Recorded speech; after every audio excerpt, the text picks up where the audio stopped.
Bonjour à toutes et bienvenue sur SAP pour les nuls, la chaîne qui vous explique simplement SAP sans jargon technique. Dans la vidéo précédente, nous avons découvert les principaux documents créés par SAP MM, la demande d'achat, la commande d'achat, le document matériel, la facture et le document comptable. Aujourd'hui, nous allons répondre à une question essentielle. Est-ce que SAP MM travaille tout seul? La réponse est non. SAP MM communique en permanence avec les autres modules SAP. Pour comprendre cela, nous allons suivre une journée chez Bikemaster Industries, notre entreprise fictive qui fabrique les vélos électriques. Alors, vous allez découvrir comment un simple achat peut peut faire intervenir plusieurs départements et plusieurs modules SAP.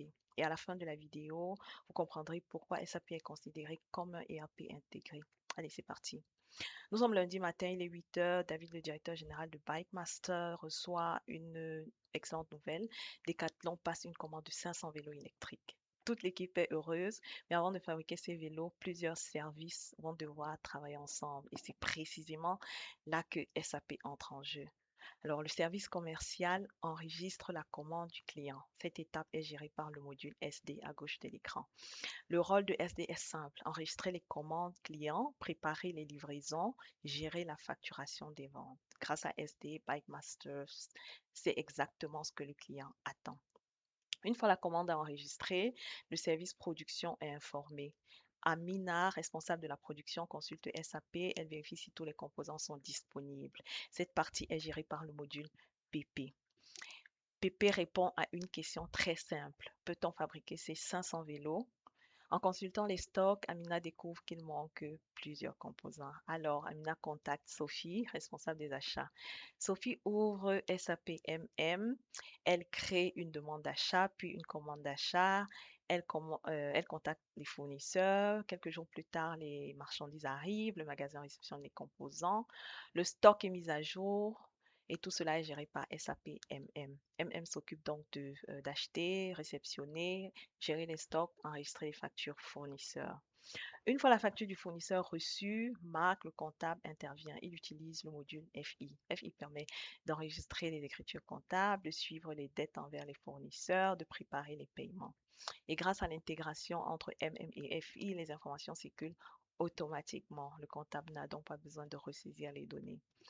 Les composants sont maintenant stockés dans l'entrepôt. Le magasin doit savoir exactement où se trouve chaque article. Cette gestion est assurée par WM ou WEM.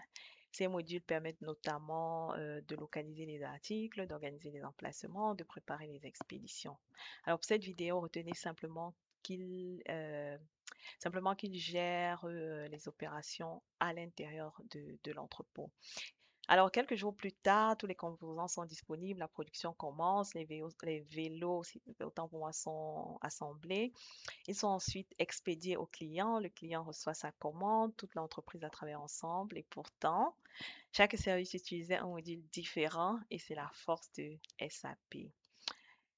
En conclusion, j'espère que cette vidéo vous a permis de comprendre que SAP MM ne fonctionne jamais seul. Au contraire, il communique en permanence avec les autres modules SAP.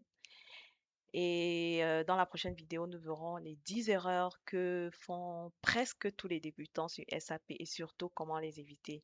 Et si cette vidéo vous a été utile, laissez un like, abonnez-vous à la chaîne et activez la cloche pour suivre toute la série SAP pour les nuls. Merci de votre fidélité et à très bientôt pour un nouvel épisode de la Bikemaster SAP Academy.